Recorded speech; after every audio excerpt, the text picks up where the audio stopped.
Ladies and gentlemen, now hosting the RizzoCast, put your hands together for Steven Risotto!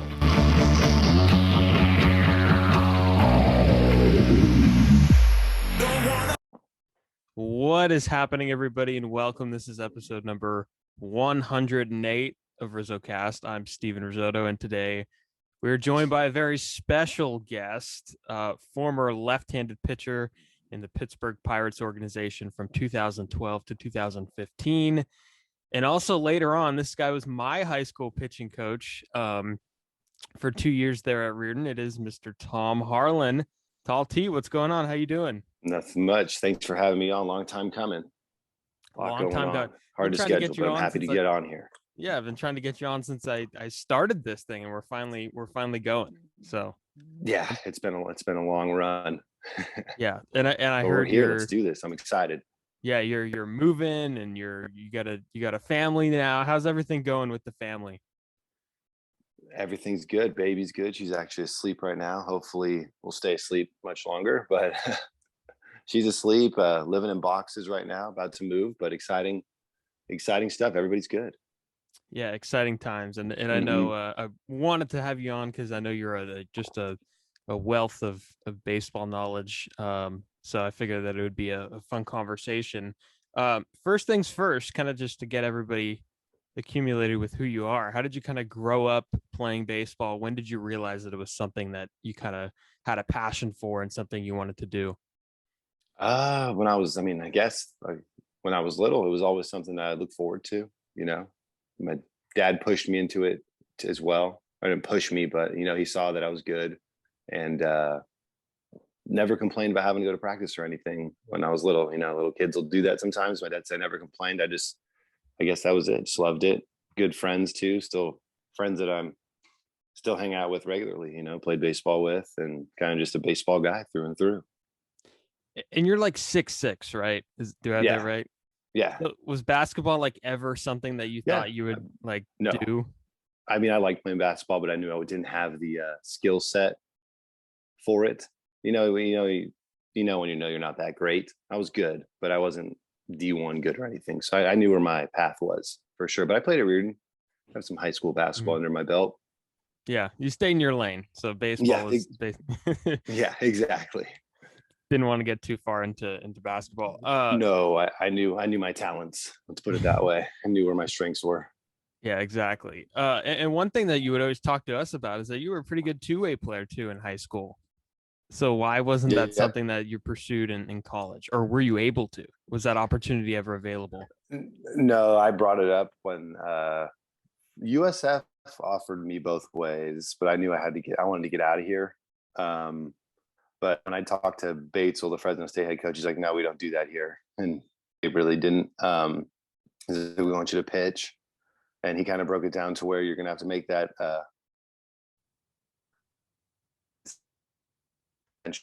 it was a tough one. There was a point there where I wanted to hit, I thought I could do it. Still think I can.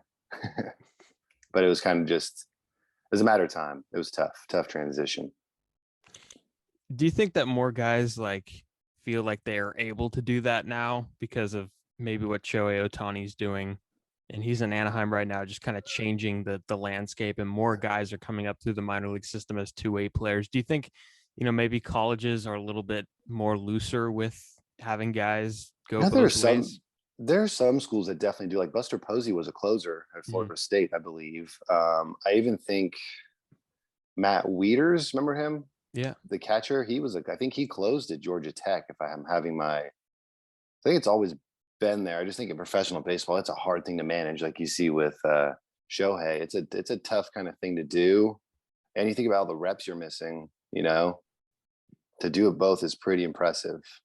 Like all the pitching reps you're missing when you got to hit, and then all the hitting reps you're missing when you got to pitch. Like it's hard to run a practice or even get good at both of those. You got to kind of be a freak, So it'd be interesting to see.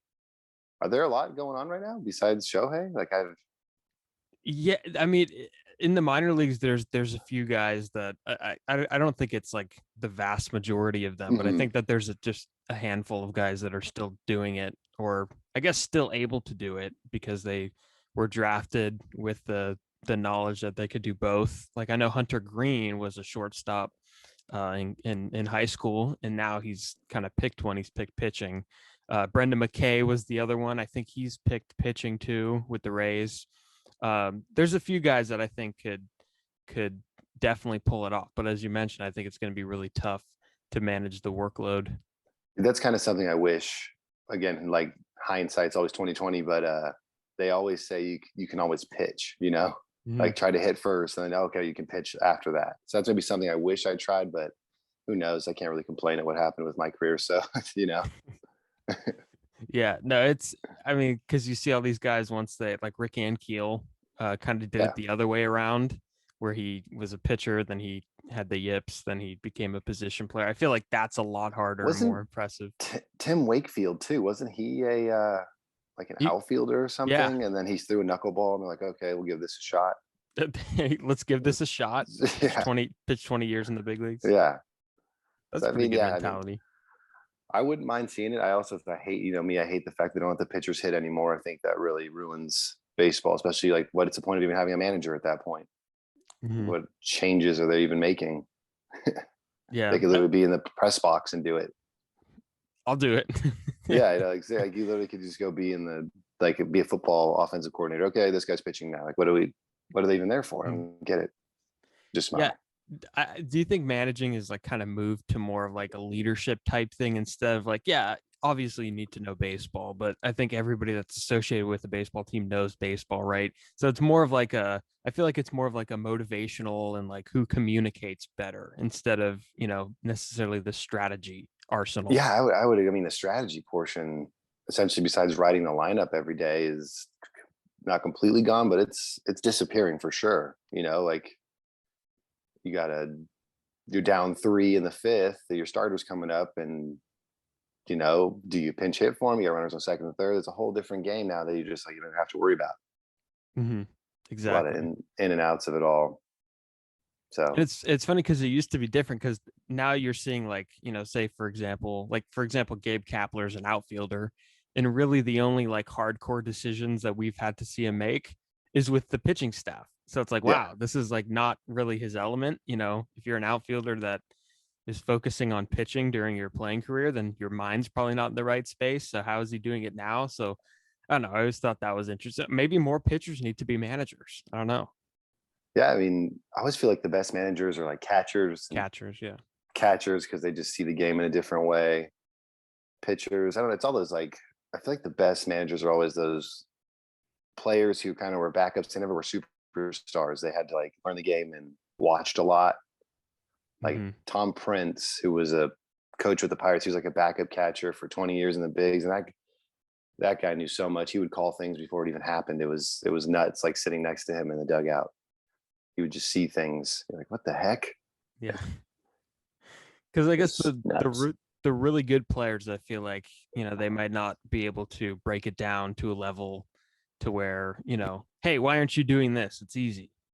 Like the type of thing that Barry Bonds dealt with when Bonds was like the hitting coach in Miami. People would often say that he would say stuff like, how do you not know he's throwing a slider? And Barry Bonds' mind works a lot differently than, a 21-year-old kid now. It's a lot different, and it's a lot harder to coach when you're, you think it's easy. So I'll say he's just a freak specimen too. Like some people are just naturals, and some of the naturals aren't the best coaches because they don't know what they're talking about. It became so natural to them, they don't know how to teach somebody. Yeah. If that makes sense. So why Fresno State? What was the decision with Fresno State, and why was that kind of the leading school for you? Man, it was honestly they offered like my junior summer, and so it was they were the first ones to offer, and my dad was like, hey, they're giving you a scholarship, you should probably take it. And so hindsight, like maybe if I waited a little bit to see what could have happened, but I liked it. it was a good baseball school. And then again, my dad got pretty excited. He was like, "Oh, Fresno State! Oh my gosh!" Because they were big when he was in like college and stuff. They had quite the run in the '90s of being really good at baseball, and so he got excited. And I went and toured, and they won a lot, and so that was kind of just the obvious choice. And one thing that you would always tell us is that they always had a rule at Fresno State where when you're doing interviews or something, what can't you do in interviews? Explain. No, you can't. Yeah, that was Batesville saying you can't say I or me. You can't say like I did this. And you can actually, if you watch Aaron Judge give interviews, he still kind of does it. Like he's known for his professionalism, right? And he won't say I or me. It's always we, the team, this, that. He never talk about yourself, I guess is the best way to put it. Yeah. And Judge is one of the best hitters in baseball right now. And he's a guy that, like you just mentioned, you played with there at Fresno. I mean, what's it like seeing him kind of blossom into this big star, especially in New York, where it's like all the eyes are on you? I mean, it's pretty awesome. It's cool to see. He's a specimen. Like he is a large human. Just kind of knew. Oh, there she is. My baby's screaming. Sorry. But he's just a larger than life person. He was kind of like that even at Fresno. He just has like a magnetic personality, and he's just bigger than everybody. Like, it's the best way I can explain it. Like when he walks into a room, you're like, whoa, who is that? Even if he wasn't even famous, you'd probably like, what does that guy do? He's so, but yeah, it's crazy. I mean, I knew he was going to be good at baseball, like be a special talent, but I didn't know it was going to go this far, because it's crazy. Like, he is the face of baseball right now. He's everywhere, and it's awesome to see. He worked hard. He earned it. Definitely earned it. Yeah, and he's going to be getting paid pretty soon. I mean, I mean, the fact he turned down, how much did he turn down?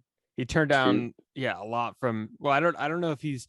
I know that they're in talks with extensions. That that's always what teams say. But I see him testing free agency and just getting completely paid. But I mean, it's also an interesting risk, because we've never seen a guy that big on the position player side, have success like this. So it's kind of a new thing. Also, he has had the, I'm not trying to hate Aaron, I'm not trying to hate on you, but he has had the luxury of playing in Yankee Stadium, which is quite a bandbox, if you know what I'm saying, if you get it. But like, I don't know, I think he could, I mean, he's doing it at other stadiums too. So, but like, the best way to explain him, it's like, you ever see those really big kids of the League World Series that are going to, like, they've hit their growth spurt, they're probably not going to grow anymore, but they're just tearing it up in the 12-year-old baseball league. That's Judge now. Like, he's just bigger than the stadiums can hold. Like, he's just a monster. That's the best way I can explain playing with him or seeing him play. And he's just a really special talent. And also, as you mentioned, just a guy who just is the face of baseball right now. Also, in terms of what he does off the field, he just seems like a really good guy. Oh yeah, he's as genuine as they come, for sure. Yeah. So let's talk pitching for a second. What was your mentality on the mound? Like, as a left-hander, I mean, what drove you to kind of have confidence facing opposing hitters? Because I know for a lot of pitchers, it doesn't really come natural. For some, it does. What was kind of the key to your success? Steve Rousey, the pitching coach who came in when did he come in? My junior year, I think. He came in my junior year at Fresno. And he was head coach at Northridge. He coached pitching coach at Long Beach State. He's now the pitching coach at Cal State Fullerton, I believe, unless he's moved. But he helped me out a lot in just understanding the little things of pitching, not so much mechanically, but like, hey, get rid of a hitter in 4 pitches or less, and drive the ball downhill, and just change a little bit of my mechanics, and kind of just showed me what it takes to be a good pitcher. Besides, like, oh, I got that hitter out, but how do you get hitters out? So, and then also just kind of give your team a chance to win. That's all you can really do out there, as like, once it leaves your hands, you can't really control it anymore. You can make a good pitch, a guy hits a bomb, you can throw a bad pitch and a guy pops it up. There's not really, you just got to have a little bit of trust and faith.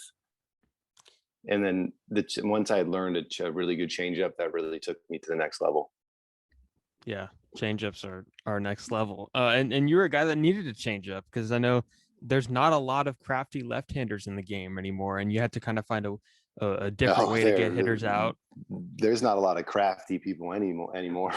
I know there always used to be like, you'd always used to guess the rotation of teams. They would always have the hard throwing ace. Mhm. Then they would always have like the consistent, kind of neutral guy. Then you would have like the soft tossing lefty in the back end of the rotation. Then you'd have like kind of a wild card. Now it's just all power. Like everybody's throwing 95. Everybody's throwing, I think the average pitch for starters has gone up. And then of course we know what animal the bullpen is. So Yeah, it's all changed. I saw something. It was a guy, he was throwing like 92, 95, which is like, that's not slow. And they're like, oh, he's a little below the average on a fastball. I'm like, what?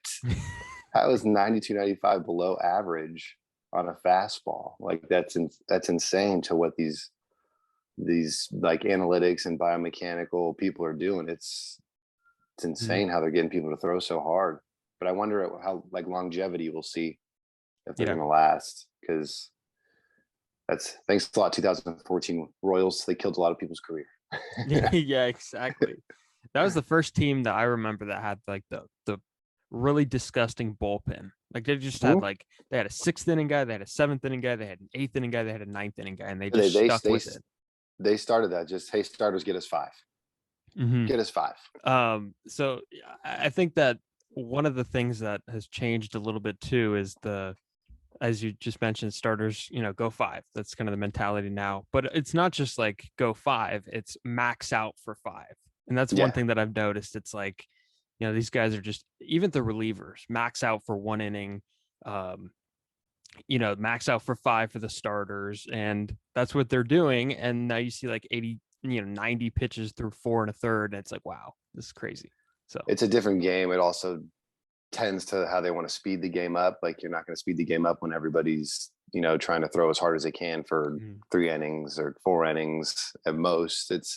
I know it's a different game and I get how it plays in the major leagues, but like seeing it at a high school level, it's hard to watch sometimes these kids where you just see them trying to throw as hard as they can. And you're like, you're a little ahead of what you're trying to do right now. Like, let's work on throwing strikes first, and then we can get to, I know I'm probably speaking the opposite of what you're hearing a lot of these coaches say, like throw hard and figure it out later. But at a certain point, like we got a game to win, like, like we have to win.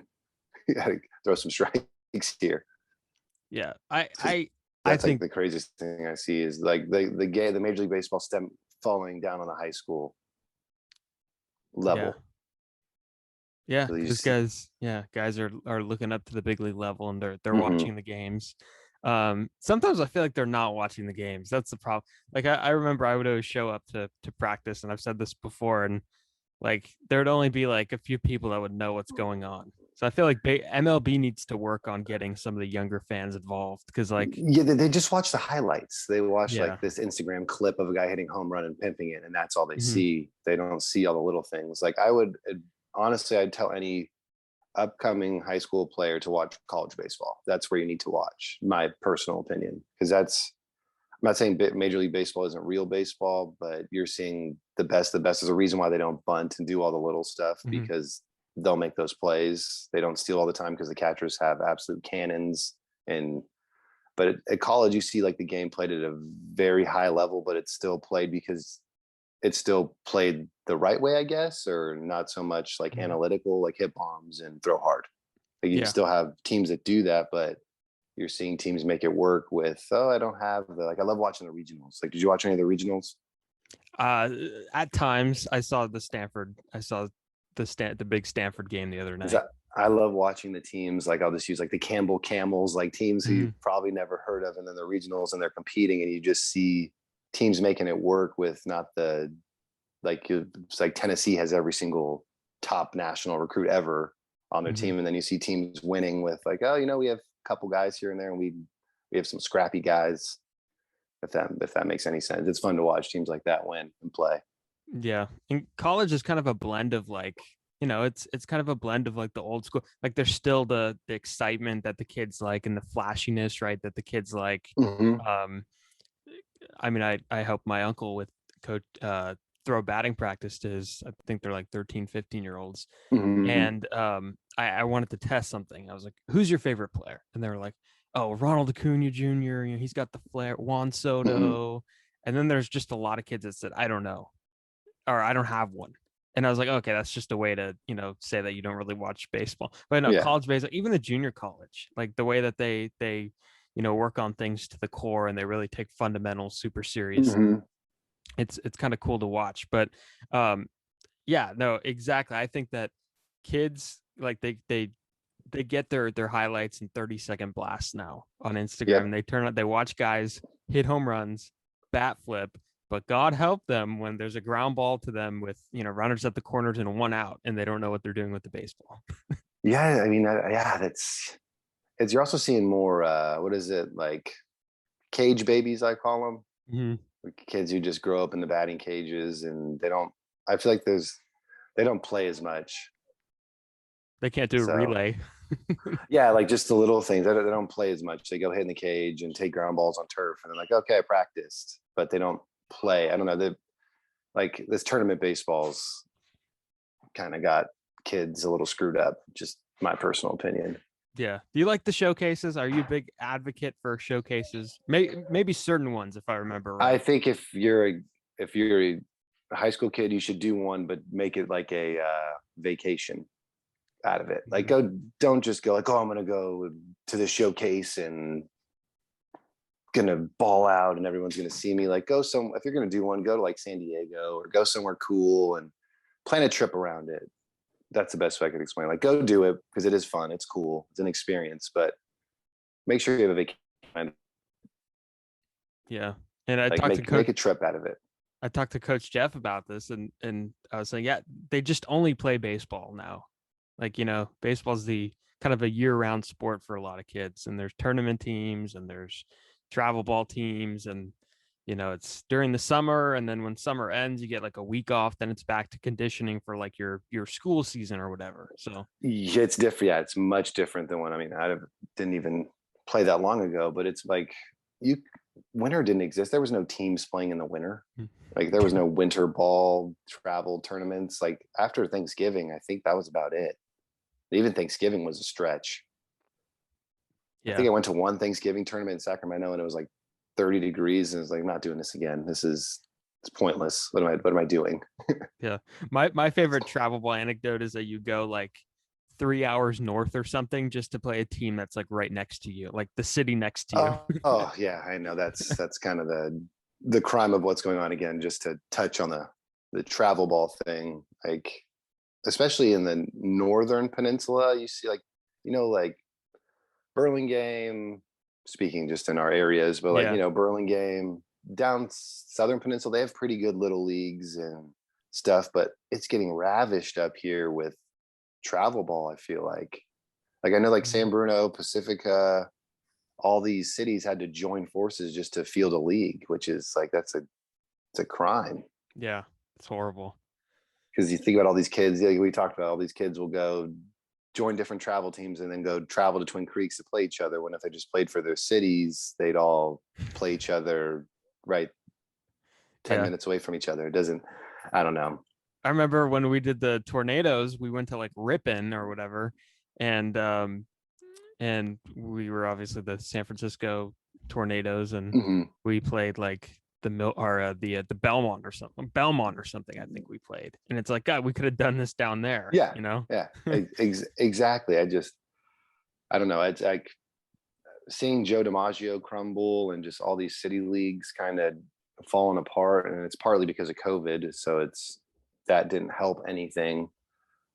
But I just feel bad. Like if I know me growing up, I wouldn't be able to afford some of the things that I'm seeing going on now, which kind of bugs me because I'm one of the people who I don't want to charge you. I just want to make my gas money, just to come help you guys.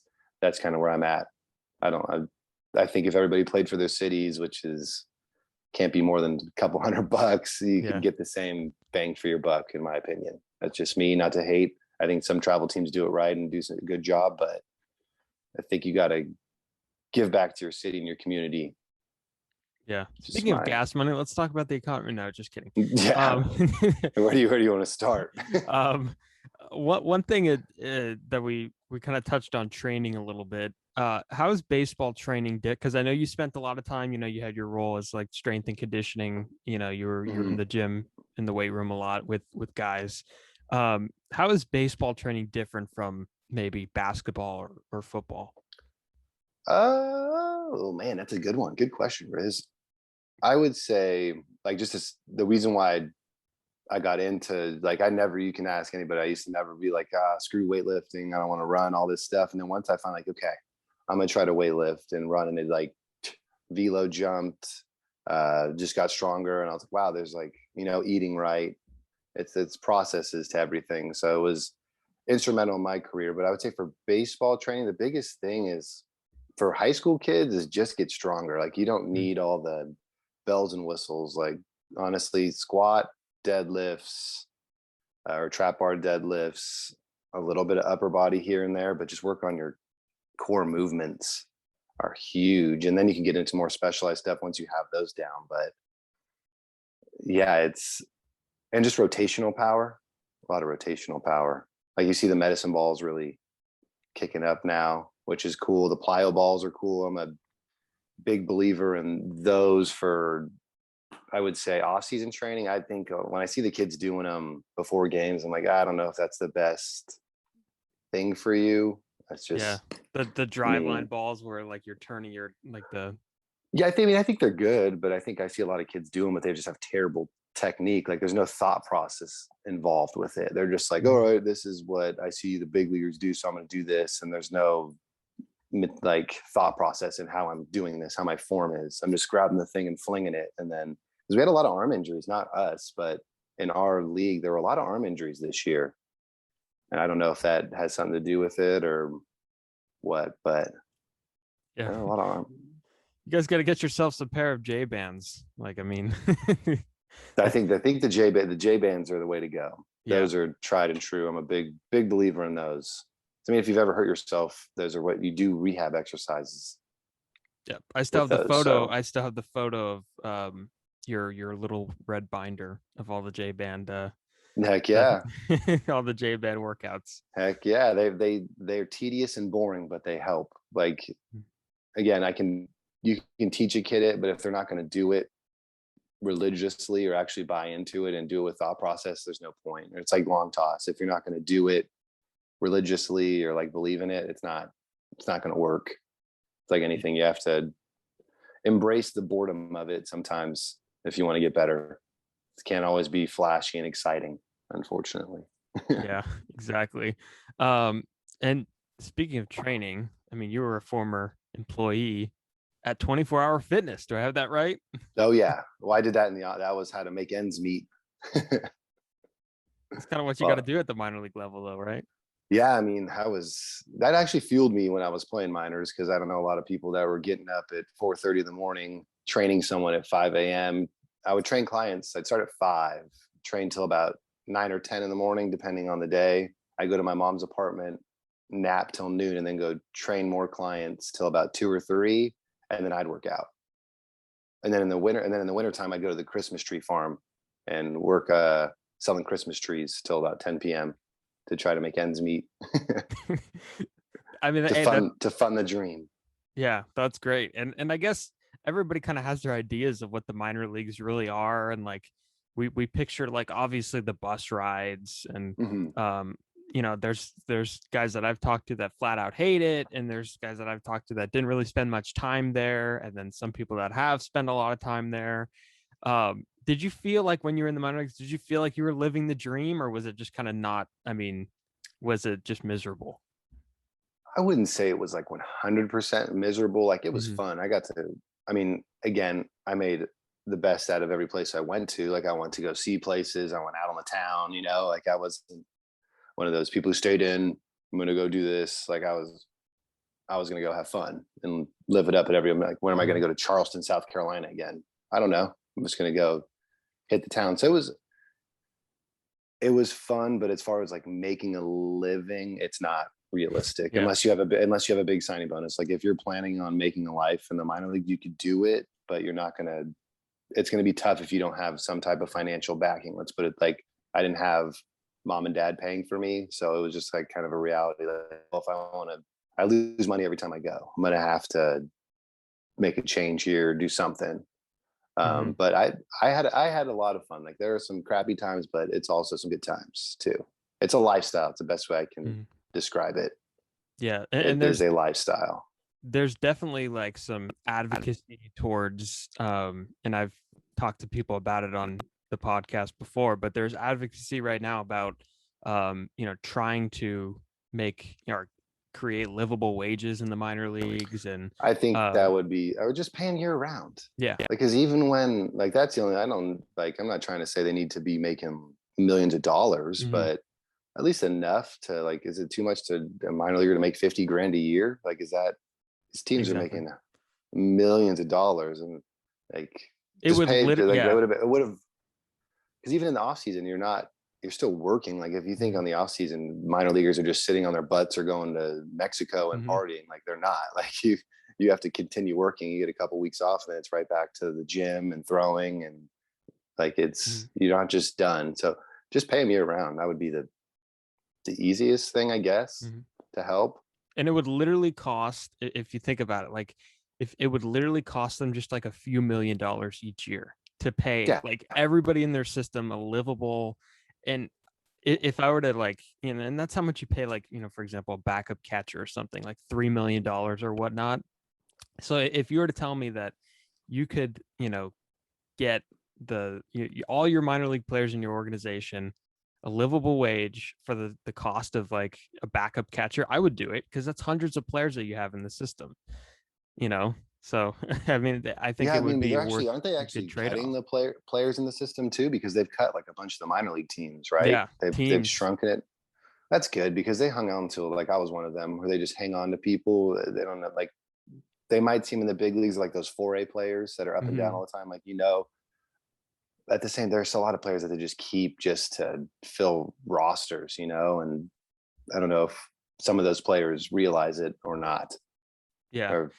And who knows if the quality of play will go down. I think I don't know. But I do think it's going to let us see a lot of the good young prospects. Because, I mean, guys get drafted, and then we just forget about them for like 2.5, 3 years. And it's different from other sports because, Kyler Murray, we saw him right away.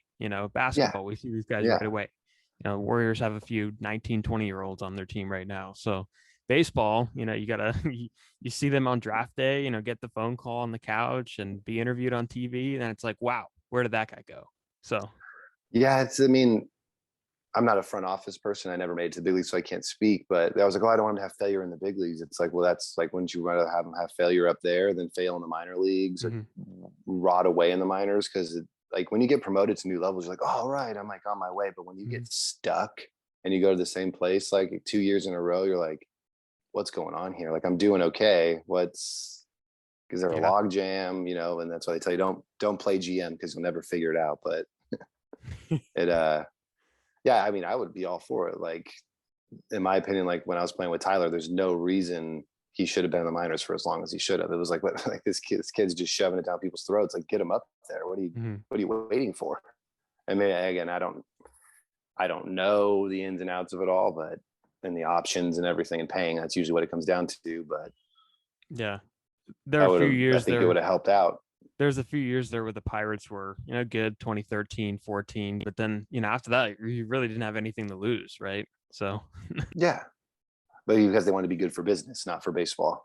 Yeah, they want that extra year of service, or those extra years of service, and the business of it all. Yeah, but I think that there's definitely a way to, give guys a living wage, pay them year round, while also, making it not glorious, because like it's not supposed to be glorious, right? The minor league, but also it has to be like humane. So well, that's the problem when you do a job that a lot of people want to do.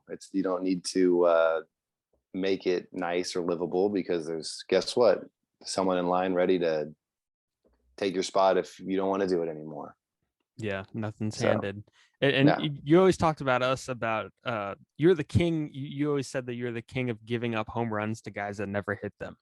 Yep. I always thought that was funny. Yep. That was my MO. I don't know what it was. They I guess, I don't know. Like Kelby Tomlinson, I think he has 2 off me. But yeah, they're just, I don't know. It was like, if there's a guy who has 1 home run all year, I'm definitely giving up number 2 for sure. I can't remember Kelby Tomlinson ever hitting a home run in the big leagues. Yeah, well, he had 2 off me when he was in Richmond. So yeah. I mean, yeah, I guess that's.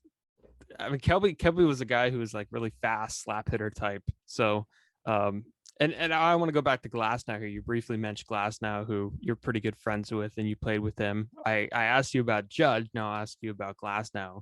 Seeing him, obviously pitch in a World Series and, get there and, kind of cement himself. I know he's hurt right now, but cement himself as a pretty good pitcher at the big league level. I mean, that's probably pretty cool to see, huh? yeah, it's another guy who worked his butt off and a perfectionist. I remember like in A-ball, he would go like 7 innings and he'd no runs, couple hits scattered out and a couple walks. And he would be like, God, I shouldn't have walked those people. And I'm like, dude, you just went 7 innings shutout. Like, what are you mad about? He was a big perfectionist, but that's why he is who he is and doing what he's doing, Mm. And when I talked to him, it felt like I was talking to you. Like I think I told you that it was like I'm talking to the same person here. It's crazy. Yeah, Ty's a good dude. Good dude. Yeah, and I want to get into some of the issues that are being talked about in the minor leagues right now. The first one being the pitch clock. Would you be down for a pitch clock? Would you be? Hell yeah. I don't know. Yeah, because I know I was a fast worker. Let's get this. Mm-hmm. Let's get this thing going. I think that's why a lot of catchers like catching me, and I think the defense like playing behind me because I'm like, we're working. Let's go. I mean, with runners on base too. Maybe you maybe raise the pitch clock a little bit with runners on. I mean, I don't know. With runners on, it's a little bit different, but it shouldn't change that much. I mean, I don't. I mean, the game is meant to be played quick. Mm-hmm. Or faster, and that's kind of what we talk about with this max effort pitching thing. Like they're going to need, okay, I have to take a minute because I just put everything I had into this last pitch. There's that fine balance of pitchers versus throwers, and we're seeing a lot more throwers nowadays. Yeah, I think it's BS when people say, oh, baseball, when people say baseball's too long and they say that's how it's meant to be played, and the players are never going to agree to a pitch clock. And I'm thinking in my head, I'm like, you don't think the players want to shave 30 minutes off these games? Like, really? Like, I mean, Glasnow was saying that he liked the extra inning rule with the runner on second because like it gets him out of there by 10:30, Yeah.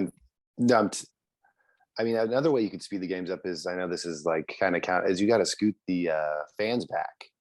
Get them off they're right on, think how many foul, like the A's, I think I may be spitting out bad facts here, but if you look at A's games, they notoriously have the fastest games in baseball. And it's because of all their foul territory. Think how many outs there. Yeah. Think how many outs there are left because the fans are right on top of the field. Mm-hmm. Like that could speed the game up a lot too. Just scoot the fans back a little bit, and then you wouldn't have to put the net up there so people don't get killed on balls down the line. But I'm all for the pitch clock. Like, speed this sucker up. Like, if you can't pitch in, what's the pitch? I don't even know what it was. Because they were doing it when I was playing. It's like 30 seconds in between pitches or something. It was something like that. It should be a lot less than 30 seconds. Yeah, like if you can't get your sign and throw a pitch in 30 seconds, and either do more cardio or not grunt and fart every time you throw a pitch. Like, we got to find a nice workable pace. Mm-hmm. That's just my opinion. Have you heard about the pitch calm? Are you a big pitch calm? Because I know there's some. That's another. I mean, I get it, but that just shows like how petty the game's getting now. Like, you have to worry about your sign. Yeah, just so petty. Like, you really, like, you're gonna ruin the integrity of the game because you're gonna have a camera watching the catcher's signs, and you're gonna do, like, it's just so petty. Like the whole video and super slow motion stuff. It's just too much, in my opinion. Like, it's not fun. I mean, maybe that's why I'm not a 10-year big leaguer now, but like, I don't want to go watch a hitter in super slow motion and see what they miss, or like watch a pitcher throw at 100 frames a second and see how their finger does that when they throw a slider. Like, I don't think the game was meant to be that way. Mm-hmm. Like, watching, I think that would really help the game and things like that. I also think baseball needs to stay to their roots. Like, I think they're trying to do too much. Is Mhm. like about the younger fans. Look at golf. Like golf's booming right now. They haven't changed anything. Yeah, exactly. They stay to their roots, and people Been are the like, okay, same. you either like golf or you don't. Yeah. Would you use the system where, where you don't have to use the signs and you click the button and you have it in your ear? I mean, what happens if you don't want that pitch? What if you say no? Like, do they hit You, another you could button? shake. You could shake and then they click another button, and in your cap it says slider. Fat, because they're trying to get rid of the hand. They're trying to get rid of the, because guys pick that up now, and with video, like Yeah, what the that's what I'm saying. Astros did. Yeah, that's just again. Let's speak to the pettiness. Like, I wouldn't mind it. Mhm. I've watched a college game. I think we were watching Santa Clara play Northeastern, Mhm. something like that. And I've seen it in college where the pitchers have it on. They'll Oh the yeah, catcher will just give them like 2, 1, 3, and then they look at their wristband. That would drive me nuts as a pitcher. I yeah, wouldn't be able to do that. yeah. I Like, I remember we would always hear the opposing coaches, and I know we never did it. They would always just be going 3-1-3. And I remember one day, because when I didn't pitch, sometimes I did the scorebook, right? yeah, And I wrote all of them down one time, and they were all different combinations. yeah. Like literally, they said a new number for each time, and nobody could. Well, I Yeah. I did it. I did the number thing the 2021 season where we didn't Hmm. know if we were playing because of COVID and everything. Hmm. And so I didn't have time to teach them our signs. It was like, oh, we're starting first games March, like end of March. Yeah. And we just literally started March. I'm like, crap, like we don't have time to go over signs. We have time. So I did it. And it made the game boring to call. It was just like, it's easier, definitely easier, but yeah, I'm not a big fan. And another thing, I heard you added the quality pitches. Yeah, that was from Steve Rousey. Just trying to teach pitchers what is a good pitch to take away the results Mhm. of it all. I hope it helped. Again, our guys, it's a high school level, so you're not getting as much looking at it as I'd give them all their charts, and I don't know how much they looked at them or their percentages or anything, but it was just there to help them to understand, like, hey, I gave up 4 runs, but I actually pitched pretty well, or hey, I gave up no runs, but I didn't really pitch that well. Just trying to take the results out of it, because if you live by results, you're not going to make it very long in the game, in my opinion. I would have loved that. I would have loved the quality pitch. You should have done it a few years earlier. Yeah, I know. But yeah, no, quality strikes, because I mean, a lot of people think, oh yeah, throwing strikes, but then you throw a pitch belt high, fastball belt high with nothing on it, and it gets crushed, and it's like, oh well, I'm throwing strikes, but Yeah.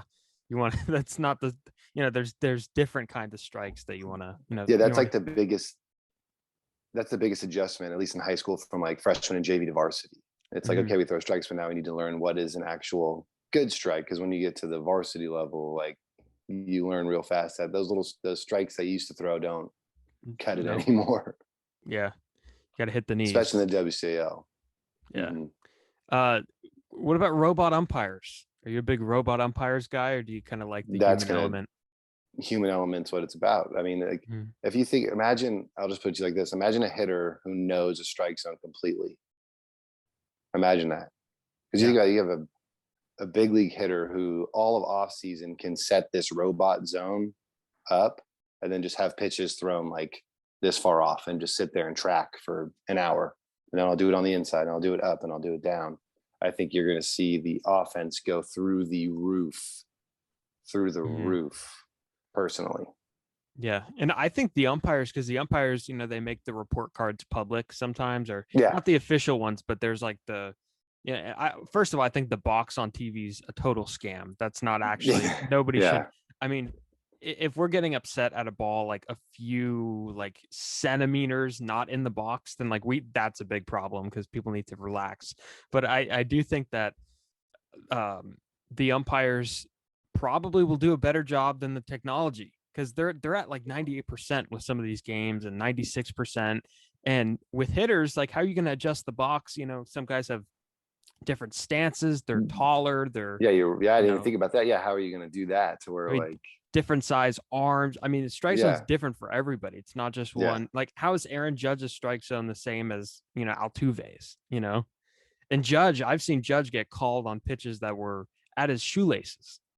And, just because it's a strike to a normal size guy doesn't mean it's a strike to Judge. So, Judge is one of the first people I've seen, because you'll see hitters do this now. He's one of the first guys. I don't know if he did this at Fresno or started in pro ball, but he's the first guy I've seen pull his pants above his knees and pull his socks up above his knees to try to shrink the strike zone a little bit. And you might notice that there's some guys. Have you seen guys that do that now? Where their pants are actually above their knees and their socks will pull up to try to add that illusion. Hunter Pence did that. I don't know if it was for the reason. I mean, I feel like Hunter Pence would do it just to look quirky because that was kind of his MO. But no, I'm sure. Yeah, every advantage you could get, I'm sure that's what they're going for.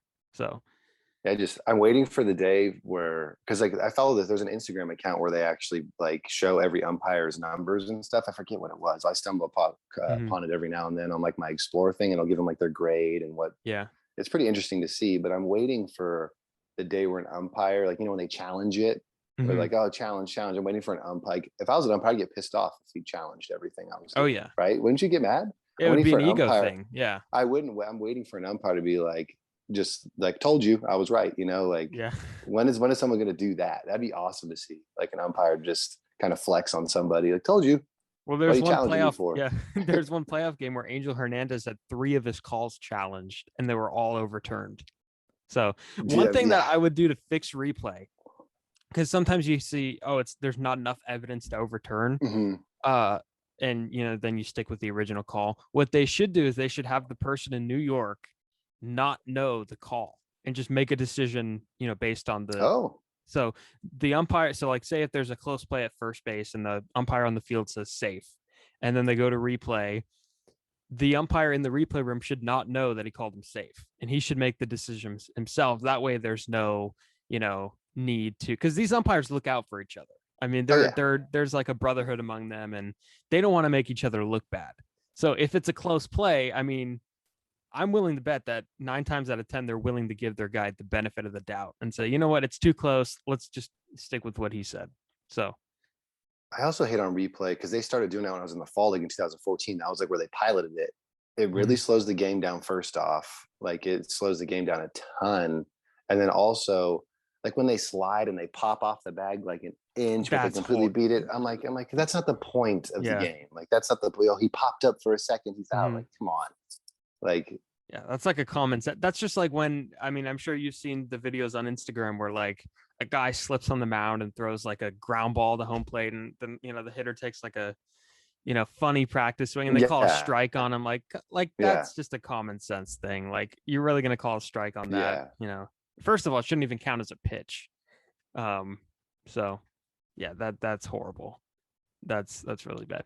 Are you a big guy on bat flips and stuff? Do you like the excitement and the emotion that I guess you see in college and the major leagues? I think in playoff games, I'm more of the authentic, the Sammy Sosa hop or the you should do it every time. I hate the showing up bat flips. I'm not a big fan of. I'm just not a big showing up people in general. There's a difference between emotion and showing someone up. You know, and I hate seeing it because, again, I see it on the high school level. I see it trickle down, and this year was the worst I've ever seen with chirpiness at the high school level and just showing people up and stuff like that. It was bad. And anybody who's about the emotion of the game or anything thinks it's not a big deal, go watch a 10-year-old bat flip on another 10-year-old. And you'll be like, that's probably not okay. Yeah. There's a few instances where I feel so I have a few rules for it. 1, you can't look stupid. So if you look stupid, then trash it. Don't use it ever again. 2, Fernando Tatis at this point, they've marketed around it. He's known for it. Yeah. I feel if you're a pitcher that gives up a home run to him, I feel you can't have that's part of who he is at this point. And a lot of the Latin America guys bring so much energy, and that's interesting too. But and another thing is, if a guy bat flips off you and you strike him out, a few innings later, you have the absolute right to throw a huge fist pump as you're walking off the mound. Of course. Of course. But I'm big on, I don't know. I like the guys who look like they do it all the time. Mm-hmm. It's more intimidating to me. A guy who just hit a 500-foot bomb off me and he just jogs around the bases and then taps his helmet. That's more oh, he's that guy. You know what I'm talking about? As opposed to guy who hits a home run, he's like, yeah, all juiced. It's like, I don't know. I'm like, act like you've done it before. I think that's like the coolest thing you could do to me. You know, like but it's like Marshawn Lynch scores a touchdown and he just gives the ref the ball. Yeah, you know, exactly. Or like Terrell Davis would just salute and then be done. I don't know. I think that's cooler than people going all crazy and doing the crazy celebrations. Yeah. Have like your signature move, like Griffey would pose. Yeah. That's cool. Yeah. You know, Sammy Sosa would do the hop. What else was there? The David Ortiz freaking twirl home run thing. You know, I don't even know how he did that without his shoulder popping off his body. But Justin Morneau always did that. It's like the helicopter follow through. Yeah, that's like I'm about that. Like you have a signature move. It's not so much a pimp job or like bat flipping. It's just that's kind of just their natural thing they do. Yeah. And another thing, going back to the don't look stupid thing, if you get thrown out at second on a ball to the wall, then, you know, bye for the next week. Goodbye. Done. Yeah. So, yeah. I mean, I think, that's definitely one of the debates among a lot of older fans. All right. Well, before we wrap up here, I do want to ask, how did you kind of get into coaching? Why was coaching like the thing that you turned to post playing career? What intrigued you? Wanting, because I feel like my high school years are some years that I could have worked harder, but I didn't know what that meant. You know, like, oh, work hard. Like I would work hard at practice. We didn't have a weight room, you know, like we do now. We didn't have strength coaches. Our old weight room at Reardon was like a 10 by 10 cage cubicle. We never got taught weightlifting or anything like that, or nutrition, like on a real level or too relatable. And I had Ron Isola, who was a great coach. He was awesome, but he never played at like a high level. So just to be able to give back to the kids, like that's a real reason. And to, you know, try to win at Reardon, that was the ultimate goal always. Yeah. fresh out of the game, and you kind of had that connection to where, you know, guys could kind of talk to you, and you know, you still had the fresh mindset and outlook on baseball, and kind of familiarized yourself with how it was still played, opposed to maybe some of the older guys that played it 30 years ago. Yeah, the biggest thing was just the thing that got me into it was I felt like there were things that I could have been taught that would have really helped me my high school days. And maybe they were taught and I was just dumb and doing my thing then, which could have happened too. But I think like having a younger coach around would have really helped me. And someone who played at such a high level, because baseball is supposed to be fun. And sometimes the old school is like, we got to work, we got to do this, that, this, that, this. And it's like, nah, let's have a little bit of fun too. Like it is a kid's game after all. Yeah. It's not all serious. And also all you're 16 years old, you know, have some leeway. Exactly. And especially like especially at Reardon, where we're not having like all our kids aren't going D1 and stuff. Like let's have a bit of fun and get it going. Playing some baseball, you know, wiffle ball in the backyard type stuff. Yeah. That's what it's about. 100%. 100%. All right, Tall T, I appreciate you coming on. This was a lot of fun. I appreciate you having me, Riz. You have the open invitation, man. Anytime you want to come back on and, you know, talk about a specific subject, or let me know and we'll make it happen. All right. Well, we'll see what happens this baseball playoffs for sure. I'll get back on and we can chat it up. Yeah. See what's going on. I definitely want to start doing some of because there's some podcasts that do those live streams, and like, you know, people hop in and out of them, and, you know, have, while watching the game, like the watch. I know Barstool does the watch parties, and they have someone pop in for 15 minutes and then another guy pop in and that might be cool when playoffs come. So yeah, I'm down. Again, now that my life is slowing down a little bit, the baby is now almost 8 months. The move will be done. Like it's been a wild year and a half for me. It's been quick. So yeah, I'm excited. I'd be definitely in. Definitely in. Hopefully I don't know if anybody's going to beat the Yankees this year, but we'll leave it there. Yeah. And in the off season, we got to get you and Glasnow on together. I wouldn't even have to say anything. No, there will be a lot of goofiness going on for sure. Yeah, that would be wild. All right, Coach. I appreciate All it. right. And then everybody could follow the podcast on Twitter and Instagram at RizzoCast. Yeah, go follow. You'll listen to way cooler people than me, like Denard Span and Tyler Glasnow and the FSU softball coach. Way cooler people than me. Exactly. I'm gonna make the graphic. I'll pick the right picture, put you up on there. It should be really cool. So, anyways, follow for more I'll Spotify. repost it. I'll repost it and listen to the RizzoCast, but more importantly, listen to all the cooler people than me. There you go. That makes sense. All right, I think we should just end it there. All right, see you guys next time.